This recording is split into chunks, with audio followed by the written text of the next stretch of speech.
We are learning chapter 7, and this is the last point of this chapter, how particles move in different states of matter: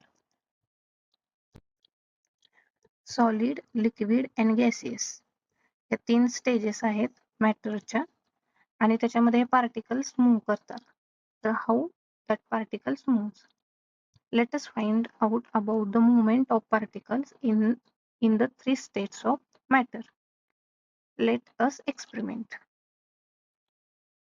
Do not touch potassium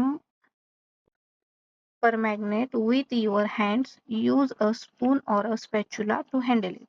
आता तुम्हाला इथे instruction दिले. Potassium परमॅंगनेट जे आहे तेच त्याचा स्पूनचा वापर करायचा आहे ते हँडल करण्यासाठी.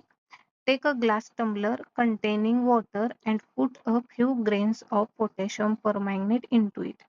एक ग्लास घ्यायचा आहे, त्याच्यामध्ये वॉटर घ्यायचं आहे आणि काय करायचंय, पोटॅशियम परमॅंगनेटचे थोडे ग्रेन्स त्याच्यामध्ये टाकायचे. What do you observe? Initially, you will see some streaks of pink color spreading out from the grain. तर या ठिकाणी याच्यामध्ये हा ग्लास टम्बलर घेतलाय आणि हे जे आहे पोटॅशियम परमॅंगनेट ऍड केलेलं आहे. तर ऍड केल्यानंतर आपल्याला सुरुवातीला काय दिसणार आहे, हे असे थोडेसे असे लाईन्स गेल्यासारख्या दिसणार. With the passage of time, the entire bulk of water will acquire a uniform pink color. म्हणजे काय, थोड्या वेळानंतर काय दिसणार आहे तुम्हाला, असा युनिफॉर्म म्हणजे एकच कलर, पिंक कलर पूर्ण वॉटरचा झालेला दिसून येणार आहे. Do you know why this happen? मग ह्यास काय झालं, म्हणजे सुरुवातीला ज्यावेळी आपण पोटॅशियम परमॅंगनेट घेतलं, ज्यावेळी घेतल्यानंतर ते डायरेक्ट पिंक कलर मध्ये कन्व्हर्ट नाही झालं, तर थोड्या थोड्या लाईन्स आपल्याला दिसायला लागल्या, म्हणजे थोडासा कलर मिक्स होतोय वॉटरमध्ये ते दिसायला लागलं. आणि नंतर नंतर काय झालं, एकसारखा कलर पूर्ण वॉटरला आलेला आहे. पूर्ण जे लिक्विड आपल्याला दिसतंय वॉटर, ते पूर्ण एकसारख्या कलरचं, डार्क कलरचं सेम दिसतंय. This happens because the water particles are in constant motion. आता हे जे वॉटर पार्टिकल्स असतात हे कॉन्स्टंट मोशन मध्ये असतात. First they pull out the particles of potassium permanganate from its grain and later they hit these particles so that they get spread throughout the liquid. हे water particle motion मध्ये असल्यामुळे काय झालं, ते water पार्टिकलने काय केलं की हे जे पोटॅशियम परमॅंगनेटचे जे ग्रेन्स आहेत, हे पार्टिकल्स आहेत, ते स्लोली ह्याला हिट केलं आणि हे जे पार्टिकल वॉटर पार्टिकलने हिट केल्यामुळे हे ना वॉटर पार्टिकल बरोबर हे पण पोटॅशियम परमॅंगनेटचे पार्टिकल मूव्ह व्हायला लागले. They get spread through out the liquid. पूर्ण लिक्विड मध्ये पोटॅशियम परमॅंगनेटचे पार्टिकल वॉटर पार्टिकल सोबत मूव्ह व्हायला लागले. In the case of many substances, the constituent particles are held together strongly that the water particles are unable to pull these out. म्हणजे एखादा केस म्हणजे असं एखादा स्टोन असेल किंवा सँड, वाळू असेल, तर हे जे कॉन्स्टिट्युएंट पार्टिकल्स असतात हे जे म्हणजे सॉलिड झाले नाही, एखादा स्टोन वगैरे कसा झाला सॉलिड, तर ते एकमेकांना एवढे बांधून ठेवलेले असतात, त्याच्यामधला फोर्स असतो तो खूप स्ट्रॉंग असतो, हे आपण शिकलोय. त्यामुळे वॉटर पार्टिकल जे आहेत ते यांना काय करू शकत नाहीत, ह्या पार्टिकलला वीक करू शकत नाहीत किंवा पुल करू शकत नाहीत. Such substances like sand are insoluble in water. आणि त्याच्यामुळं सँड वगैरे असेल, स्टोन वगैरे असतील, ते वॉटरमध्ये इनसोल्युबल राहतात, ते सोल्युबल होऊ शकत नाहीत. Think like a scientist. Try it yourself. हा एक्सपेरिमेंट तुम्ही करायचा आहे. Take 3 clean glass tumblers. Pour hot water in one of them, water at room temperature in the second, and ice cold water in third. तुम्हाला काय करायचंय, 3 glass tumbler घ्यायचे आणि पहिल्या ह्याच्यामध्ये काय करायचंय तुम्हाला, त्याच्यामध्ये जे वॉटर घ्यायचंय ते रूम टेम्परेचर 1 नंबर आहे, त्याच्यामध्ये हॉट वॉटर घ्यायचंय तुम्हाला गरम. दुसरा जो टम्बलर आहे त्याच्यामध्ये रूम टेम्परेचरचं वॉटर घ्यायचंय आणि तिसरा जो आहे ते आईस कोल्ड वॉटर घ्यायचंय. Drop a small grain of potassium permanganate into each of them. Watch carefully and compare what do you observe. आणि हे प्रत्येकामध्ये काय टाकायचं तुम्हाला, पोटॅशियम परमॅंगनेट. म्हणजे याच्यामध्ये तुम्ही वॉटर घेतलेलं आहे, हॉट वॉटर घेतलेलं आहे, याच्यामध्ये रूम टेम्परेचरचं वॉटर आणि याच्यामध्ये तुम्ही आईस कोल्ड वॉटर घेतलेलं आहे. आणि इथं जो खाली आहे ते काय टाकायचं आहे तुम्हाला, पोटॅशियम परमॅंगनेट त्याच्यामध्ये ऍड करायचं आहे. Water particles move faster in hot water compared to water at room temperature and even slower in ice cold temperature. आता म्हणजे जे हॉट वॉटर आहे तर त्यातले जे पार्टिकल आहेत ते फास्ट मूव्ह होणार आहेत as compare to room temperature आणि आईस कोल्ड. आईस कोल्ड आणि रूम टेम्परेचर मधलं जे वॉटर आहे त्याच्यामधले जे वॉटर पार्टिकल आहेत ते फास्ट मूव्ह होणार नाहीत. पण ह्या दोघांच्या कंपॅरिझन वॉटर जे आहे त्याच्यामधले जे पार्टिकल्स आहेत ते फास्ट मूव्ह होणार आहेत. As a result the potassium permanganate spreads the fastest in hot water. याचा रिझल्ट काय होणार, पोटॅशियम परमॅंगनेट ह्या दोन्हीच्या कंपॅरिझन जो पहिला आहे हॉट वॉटरचा टम्बलर त्याच्यामध्ये काय होणार आहे, लवकर किंवा फास्ट स्प्रेड होणार आहे. Less quickly in water at room temperature and the slowest in ice cold water. आणि मग त्याच्यापेक्षा थोड्याशा कमी वेगानं रूम टेम्परेचरच्या टम्बलरमध्ये स्प्रेड होणार आणि एकदम स्लोली कशामध्ये स्प्रेड होणार आहे, की ज्याच्यामध्ये आपण आईस कोल्ड वॉटर घेतलेलं आहे. Hence the movement of particle increases when heat is provided. म्हणजेच काय, ज्या पार्टिकलची मुवमेंट इन्क्रीज होते किंवा जेव्हा आपण त्याला हीट प्रोव्हाइड करतो. Try to depict it by drawing a diagram. तर तुम्ही अशा प्रकारचे 3 टम्बलर काढून हे डायग्राम काढू शकता. How can we demonstrate the movement of gas particles that cannot be seen with the naked eye? आता वॉटर आपल्याला आपण पाहू शकतो पण जे गॅस पार्टिकल्स जे आहेत ते आपण बघू शकत नाही, तर ते डेमॉन्स्ट्रेट कसं करायचं? Let us find out. Light and essence stick in one corner of the room. Wait for a few minutes and observe. Do you notice the fragrance from a distance? काय करायचं, एक इसेन्स स्टिक जे आहे ते रूमच्या एका कॉर्नरला तुम्ही लावायचे आणि थोड्या वेळ थांबायचे, त्याच्यानंतर ऑब्झर्वेशन करायचंय. तुमच्या असं लक्षात येईल की तुम्हाला थोड्याशा अंतरावर सुद्धा त्याचा फ्रॅग्रन्स तुम्ही तुम्हाला मिळेल. इथं दाखवले बर्निंग ऑफ अन इन्सेन्स स्टिक पिक्चरमध्ये. When an incense stick is burnt in one corner of the room, initially the fragrance is felt only around the incense stick. ज्यावेळी तुम्ही रूमच्या कॉर्नरमध्ये ज्यावेळी तुम्ही लावणार आहे स्टिक, त्यावेळी काय होणार आहे, इनिशियली म्हणजे सुरुवातीला तुम्हाला त्याच्या सराउंडिंगच, त्याच्या अराउंडलाच तुम्हाला काय मिळणार आहे, त्याचा स्मेल मिळणार, fragrance. Shortly you can smell the fragrance through out the room. आणि मग थोड्या वेळात तुम्हाला काय पूर्ण रूम मध्ये त्याचा फ्रॅग्रन्स तुम्हाला मिळेल. This happens because the particles of the fragrance spread. आता कशामुळे झालं, तर ते जे फ्रॅग्रन्सचे जे पार्टिकल होते ते पूर्ण रूम मध्ये काय झाले, स्प्रेड झाले, फिलिंग द एंटायर रूम. आणि त्याच्यामुळे ते पूर्ण रूम मध्ये काय झाले, भरले गेले. This shows that the particles of air are moving constantly. मग यावरून आपल्याला काय लक्षात आलं की जे एअरचे पार्टिकल आहेत ते कॉन्स्टंटली मूव्ह करतात, कारण की एअरचे जे पार्टिकल आहेत त्याच्यामध्ये स्पेस जास्त आहे आणि जो फोर्स आहे तो निग्लिजिबल आहे, त्यामुळे ते पार्टिकल मूव्ह करतात. The air particle hit the particles of the fragrance and help them spread through out the room. जे एअरचे पार्टिकल्स आहेत ते फ्रॅग्रन्सच्या पार्टिकलला काय करतात, हिट करतात, त्यामुळे ते पार्टिकल पूर्ण रूम मध्ये काय होतात, पसरतात, स्प्रेड होतात. त्यामुळे आपण एका कॉर्नर मध्ये जरी आपण स्टिक लावली तरी सुद्धा काय होतं, आपल्याला ते पूर्ण रूम मध्ये त्याचा फ्रेग्रन्स पसरलेला असतो.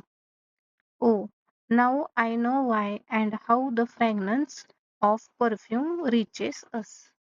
म्हणजे परफ्यूमचा फ्रॅग्रन्स तुमच्यापर्यंत कसा पोहोचतो. तुम्हाला चॅप्टरच्या सुरुवातीला क्वेश्चन विचारलेला होता की परफ्यूम जर आपण स्प्रे केला तर तो पूर्ण रूम मध्ये कसा पसरतो.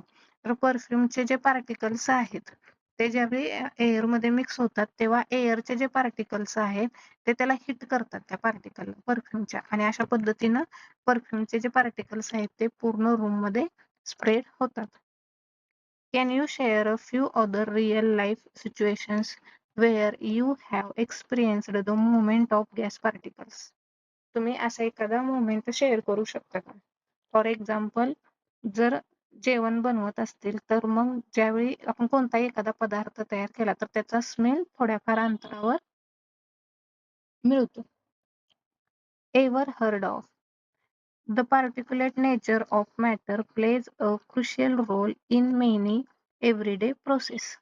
तर particulate नेचर म्हणजे जे पार्टिकलचं जे नेचर आहे ते आपल्याला एव्हरीडेच्या प्रोसेसमध्ये सुद्धा त्याचा रोल पाहायला मिळतो. For example, when we wash clothes stained with oil using soap, numerous soap particles surround the oil particles on the fabric.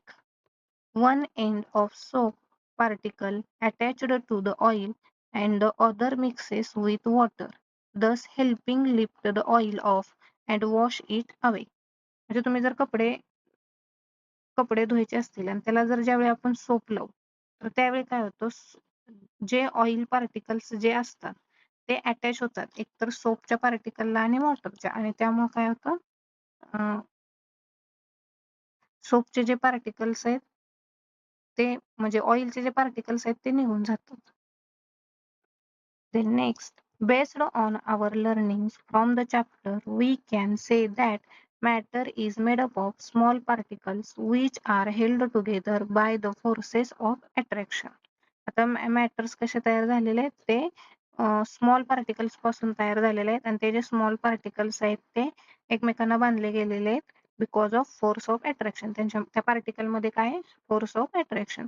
The strength of attractive forces between particles depends on the distance between them, which in turn depends on their thermal heat energy. म्हणजे ती जी strength आहे अट्रॅक्शनची, म्हणजे attractive force जो आहे तो पार्टिकलच्या डिस्टन्सवर आहे. Distance कमी असेल तर फोर्स ऑफ अट्रॅक्शन जास्त असणार आहे. जसा डिस्टन्स वाढत जाईल, इन्क्रीज होत जाईल, तसं फोर्स ऑफ अट्रॅक्शन डिक्रीज होत जाणार. Thus, it is the thermal energy of the particle that determines the physical state of matter. And thermal energy काय करते, मॅटरची फिजिकल स्टेट डिटरमाइन करते. In the solid state, the thermal energy of particle is low. Solid state मध्ये thermal energy जी आहे पार्टिकलची ती low आहे. So they remain close to each other and experience strong interparticle attractive forces. आणि त्यामुळं त्याच्यामध्ये जे इंटरपार्टिक्युलर attractive force जो आहे तो कसा आहे, स्ट्रॉंग आहे. This restrict their motion to only small vibrations. त्यामुळे सॉलिड मॅटर जो आहे त्याच्यामध्ये स्मॉल व्हायब्रेशन्स फक्त जाणवतात, किंवा त्याच्यामध्ये जे मोशन असते ते फक्त स्मॉल व्हायब्रेशन आहे. At the melting point, the thermal energy is used to overcome the attractive forces between particles, allowing the solid to change into a liquid. म्हणजे सॉलिडला जर आपण थर्मल एनर्जी दिली म्हणजे हिट केले तर ते अट्रॅक्टिव्ह फोर्सवर ओव्हरकम होते आणि त्याचे जे पार्टिकल्स आहेत सॉलिड मधले ते स्प्रेड व्हायला सुरुवात होतात आणि ते कशामध्ये चेंज होतं, लिक्विडमध्ये. At this stage the particles can move away from their fixed position. मग लिक्विडमध्ये झाल्यानंतर त्याची त्या पार्टिकलची जी फिक्स्ड पोझिशन असते त्याच्यापासून ते थोडेसे मूव्ह व्हायला सुरुवात होतात. The interparticle distance increases slightly. आणि त्याच्यामधलं लिक्विडमध्ये कन्व्हर्जन झाल्यानंतर त्या जे पार्टिकल्स आहेत त्याच्यामधला जो स्पेस आहे म्हणजे इंटरपार्टिकल जो डिस्टन्स आहे तो डिस्टन्स काय होतो, इन्क्रीज होतो. Reducing the strength of the attractive forces to a level that allows the particles to move around. आणि त्याच्यामधला जो अट्रॅक्टिव्ह फोर्स आहे तो डिक्रीज होतो, त्यामुळे ते पार्टिकल मूव्ह होऊ शकतात. Through steel within a limited space, म्हणजे लिमिटेड स्पेस मध्ये ते पार्टिकल मूव्ह होतात. In the gaseous state, the particles have enough energy to overcome the forces of attraction between them and move freely in all directions. Gaseous state मध्ये काय होतं की particle मध्ये distance मोठा असतो, त्यामुळं ते एनर्जी ओव्हरकम होते त्या फोर्सवर, थर्मल एनर्जी, आणि त्यामुळे ते गॅसेस मधले जे पार्टिकल्स आहेत ते खूप लांब प्रमाणात डिस्टन्सवर मूव्ह होतात आणि इन ऑल डिरेक्शननी गॅस पार्टिकल मूव्ह होतात. You will learn more about these particles that constitute matter in higher grades. Let us warm up. Particle nature of the three states of matter. मॅटरच्या 3 stages आपण शिकलो, solid, liquid, gas. तर त्याच्या properties इथं दिलेल्या आहेत तुम्हाला. पहिल्यांदा जस्ट सॉलिड मध्ये first inter particle spacing minimum, म्हणजे ह्याच्यामधलं जे इंटर पार्टिकल स्पेसिंग आहे ते मिनिमम आहे. याच्यामध्ये little more than solid, solid पेक्षा थोडं जास्त आहे स्पेस हे. आणि गॅस मध्ये स्पेसिंग इज मॅक्झिमम, म्हणजे सर्वात जास्त आहे. पार्टिकल्स आर क्लोजली पॅक्ड, हे जे पार्टिकल्स आहेत हे क्लोजली पॅक केलेले. Particles are little loosely packed.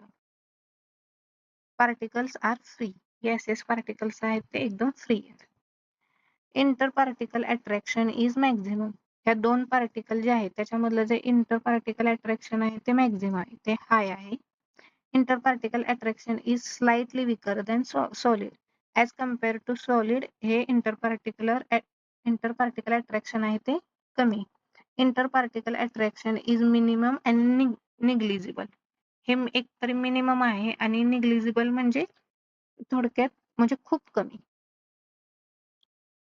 Movement of particle negligible only vibrations. आता सॉलिड मध्ये पार्टिकलचं मुवमेंट होत नाही जास्त, म्हणजे एका ठिकाणाहून दुसऱ्या ठिकाणी हा पार्टिकल मूव्ह होऊ शकत नाही, ते फक्त काय होतं, व्हायब्रेट होतो त्याच पोझिशनला तिथल्या तिथे.